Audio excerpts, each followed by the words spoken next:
The And, spark isn't there anymore. We become underpaid. Ay, sorry. Sorry. Comrade. Ibang relationship yun. Ibang relationship pala yun. Comrade, the Company revolution. relationship The pala yun. revolution needs to wait, Sorry. comrade. Okay. Huwag yung trigger dyan. Okay. Hindi. Segundo lang yan. Sorry. Go. Tayo. So, ayun. Yung insensitivity brings me to gaslighting. Diba? Yung parang, that's a very popular term. It's well, in lay terms, it's an emotional manipulative mechanism where the person is invalidating your emotional responses, making you out to be overreacting, over emotional, too needy, mga ano. Ang clingy mo naman. That's gaslighting. That's a textbook. Ano yan? Isa sa mga favorite tricks ng mga abusers yan. One of the favorite mo tools. naman. Yes. Bakit lagi ka nagrereklamo? Yes. Nakita. Hindi ba ako enough sa'yo? Ang isa pa yun, dahil yung invalidation na yan goes to like so deep of so high of a level wherein nag-cheat na ako. Okay? I saw this example. I cheated. I'm a professional gaslighter. I will be confronted by my partner who I cheated on. Mm-hmm. And then I have the audacity to say that I cheated because of her. Nagawa ko to kasi ganito ka. Oh, yes. I have heard of that Oo. quite a few times. Kasi hindi, Even with mga kamag-anak pa. Hindi mo kasi mabigay yung needs ko. Yes. hindi mo kasi ang lamig-lamig mo Medyo kasi mainit. lagi. Mainit. Hindi mo kasi mabigay yung needs ko kaya hinanap ko sa iba. Oh. Siya Ay, yung kasalanan mo pa na nag-ano siya. siya yung tumapal ng mga butas mo. You made me do this. For the drama guys and gals there, you made me do this. So your inadequacy has caused him to do that. And I can't tell you how many people, actual clients, actually believed that they were at fault. Actually believed that they're the reason why a partner of theirs cheated, even though they've really tried. Ito yung sinasabi ko kasi meron namang, this is probably another topic for another day, but not all people who cheat 100% yung parang sila na lahat ang may kasalanan. Diba? Meron namang mga instances na talagang totoo yung hindi mo pinoprovide yung needs ko, kaya nangyayari to. Pero ikaw, sa sarili mo, kung pinoprovide mo naman yung mga yun, nagtatry ka naman, you're putting in an effort, you're a perfectly, secure and giving partner, and then ginawa nila yun, and then they say it's your fault, that's a problem. Again, it's a case-to-case basis. Pero you're doing your part. yes. You don't need to worry about Kaya it's ano ba yan? You have to really reflect on this and process it, usually with a therapist or with a ako i-recommend ko lang talaga with a therapist kasi yes, hindi lahat stick ng to the mga professionals, friends. folks. At hindi lahat ng kaibigan tama ang sasabihin. Actually, meron akong narinig na parang encouraging na news ngayon. Kaya in the realm of that, yung recently, yung isang a person that has relationship issues, 'di ba, yung nade-depress siya because of a relationship, dinala siya sa pare ng ng family, no? Siyempre, no, baka spiritual, no, baka gumana, 'di ba? Tingnan baka yun yung ano.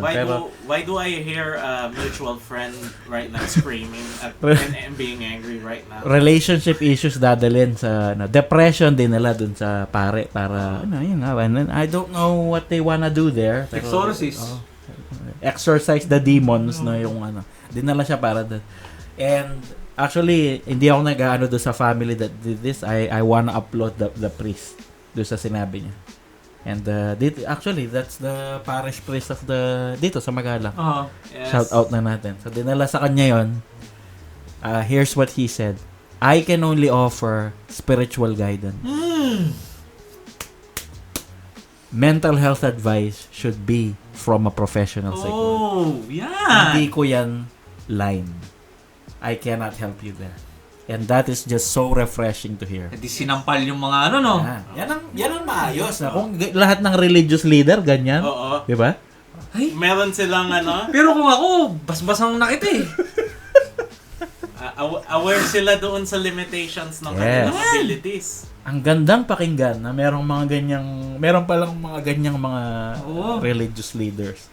Kasi ano, as medical professionals, I'm also a medical professional. Alam namin yung the limitations. Pati rin Yes. si Manuel. Meron kaming limitations, we are very aware of it. Na ano, it was drilled to us. So, having a father being the exception to the usual horrible Napaka-rare. stereotype. Napaka-rare. Okay, so pag nasa Magalang Parish po kayo, dagdagan niyo po ng 20 pesos yung tithe niyo po. Na? Please, siguro I don't probably know that person, but if they're coming from that place, I bet na yung guidance na binibigay niya is really, it's coming from a place of wisdom. So yeah, it's just refreshing to hear that. O kaya pag after communion, nag-bless po kayo, i-high five niyo si Father na.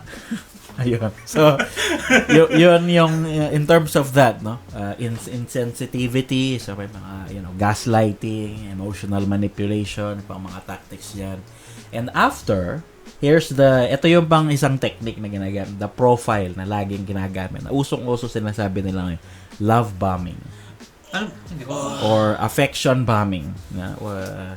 Love bombing or affection bombing is like, abuse kita.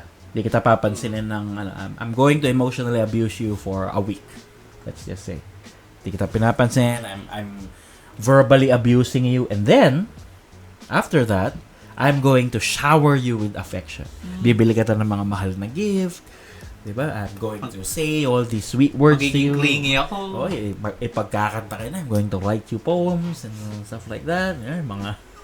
Sorry na, talaba. O kaya yung classic, yung meron boombox. Oo. Yung sa pelikula yun? Ano ba yun? Say Anything ba yun? Oo. Hindi naman ni Deadpool yun. Oo, yung ginawa ni Deadpool, yung ginawa niya kay Colossus. So, love bombing is that. So, that's an emotionally manipulative mechanism para i-erase yung lahat ng negative emotions mo. Diba yung parang, look, I'm putting in an effort. Ikaw naman nun, if you're prone to that kind of manipulation, you'd be like, oh, he's trying, then maybe I should not pick a fight anymore. Hindi na dapat ako magsasala, huwag na namin pag-usapan. Kasi, kapag nilabas ko lang to, magkukos lang ng away. So, you're being conditioned to think that your needs, emotional needs, are going to just cause arguments. So, ikaw magkakaroon ka ng shame nun sa pagsasabi mo ng mga needs mo. Di ba? I-justify mo pa. Nagtatry naman siya. Oh, yun. But they're trying, so... Dapat, di ba, pag mahal mo, tanggapin mo. Saka may mga marurupang Yan ang palagay ko, potent na technique ng mga emotional abusers. They're very good at making you feel really, really good for some time. And then they're going to make you really, feel bad about yourself for a while. Pero, yung kaya nila kayong, balikan at iwan, at alam nila pag iniwan kayo, na titiisin nyo sila. Oo. Dahil, yung parang yung, walang gagawin yan. Yung, she's going to be there. I'll give you a prime example of this. Ito napakatindi nito. This actually happened. So, I have this client, meron siyang long-time partner for like 3 years. Okay. In their culture, uso ang arranged marriages. Oh, okay. So, may partner siya. This partner, may parang hinandog sa kanya na to be like ready to be married na talaga na na parang probably mas advantageous yun, no? So, long story short, kinuha niya na ikasal siya doon sa ikakasal na pala sila doon sa tao na yan. And yung totoo niyang partner 2 weeks just 2 weeks before their wedding, doon niya sinabi doon sa the person I'm helping, the person I'm supporting. Ganon. Naikakasal na siya and then ganon, we're not fit together and blah blah blah. So, syempre, itong, na-devastate, no? Talagang, why did you do this to me? 2 weeks notice, ganyan nga, nung ginawa ko, nung mali ko, and everything like that. Kinasal yun. Kinasal yung tao na to. And then, the day of their wedding, he called this other person, the person I'm supporting, and he was, crying. I don't know for what reason, pero kahit hindi pa siya nagsasalita, the person I'm supporting immediately felt, I have to support this person. Forget that they betrayed me and made me look like a fool and humiliated me for choosing this other person. Umiiyak siya, kailangan niya ako. So, lahat ng needs ko, wala. Set aside muna. Pain. Tutulungan niya yung ano. So, kasal yun, pero they have this ongoing contact na fortunately the person I'm supporting is aware na unhealthy yung ganong pattern at talagang tinatry namin baguhin. Pero without judgment at all, I know that it's going to be difficult for the person I'm supporting to just flip that switch and not contact that person. Kasi hindi ganong kadali ang mga attachments. Yes. Diba? Mahirap i-break ang isang 7-year relationship. Again, 7 years, guys. Kaya yung mga nag-a-advise, pamilya, whoever you are, wag niyong yung iniiyakan mo, ang ano-ano niya, sinaktan ka na nga, inaano mo pa, iniisip mo pa, hindi po ganun yung kadali. Diba? Napilay ka nga, nagte-take ng weeks bago mag-heal, depende pa sa injury. Diba? Tapos ini-expect mo, 7-year relationship, isang okay na agad, just because. Diba? Yung mga nagsasalita naman kasi, hindi naman sila nag-build ng relationship dun sa taong yun. Napaka black or white ng thinking nila kasi madali na hindi naman hindi naman kayo yung niligawan eh. Hindi kayo yung ginago. Hindi kayo yung nag-invest ng emotions. Hindi kayo yung sinaktan, hindi kayo yung nag-build nung So, hindi nyo siya nakasama sa ulan at sa arawan. Yes. Kasi kahit na may dark moments yung relationship na yan, may sweet moments din. Exactly. Diba? At hindi yun madaling i-let go.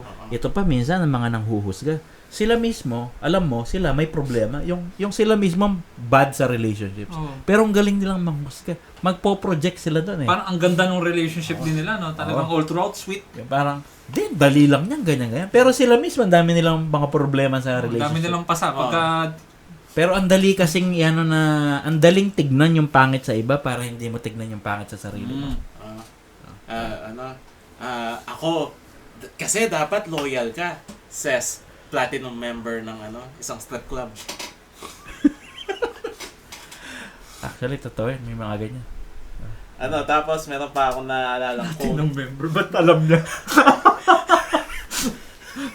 Yung dapat iba yung ang dali mong magalit, ang yung ayoko sa madaling mag-judge ganyan pero sila mismo nang judge. Sila mismo agad nagagalit. Terror boss pala sila doon sa workplace nila. So okay, there's a lot of different kinds of abuse, oversensitivity, insensitivity. Meron akong na-remember na quote na sa Game of Thrones. Meron siya sinabi, a good act does not wash out the bad, nor a bad act the good. Exactly. Yes.